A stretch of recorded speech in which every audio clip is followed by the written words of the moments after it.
aux environs des belles années 1910, lorsque le monde découvrait l'automobile, une pauvre femme abandonnée avec ses fils par son mari qui s'était enfui à la ville dans une superbe parelle Levasseur qui conduisait en plein essor. L'écrivait ses mots d'espoir en pensant que peut-être un soir il reviendrait tout comme avant. Au lieu de partir dans le vent, je t'attendrai à la porte du garage. Tu paraîtras dans ta superbe auto. Il fera nuit, mais avec l'éclairage, on pourra voir jusqu'au flanc du coteau. Nous partirons sur la route de Narbonne.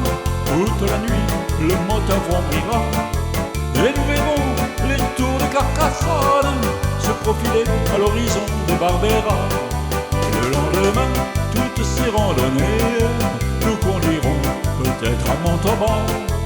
Et pour finir cette belle journée, nous irons nous asseoir sur un banc. Et tout volage, hélas, ne revint pas de sitôt, escamoté par son nuage de poussière, courant partout, Nice, Paris, Paris-Bordeaux, sans se soucier de sa famille dans l'ornière. Il courut ainsi pendant plus de 40 ans, et puis un soir, tout repentant, il revint voir sa belle d'antan qui avait appris à ses enfants ce refrain que les larmes aux yeux, il répétait de bon vieux. À quel bonheur à la porte du garage, quand tu parus dans ta superbe auto. Il faisait nuit, mais avec l'éclairage, on pouvait voir jusqu'au flanc du coteau. Demain, sur la route de Narbonne, tout comme jadis, heureux tu conduiras, et nous verrons les tours de Carcassonne se profiler à l'horizon de Barbera.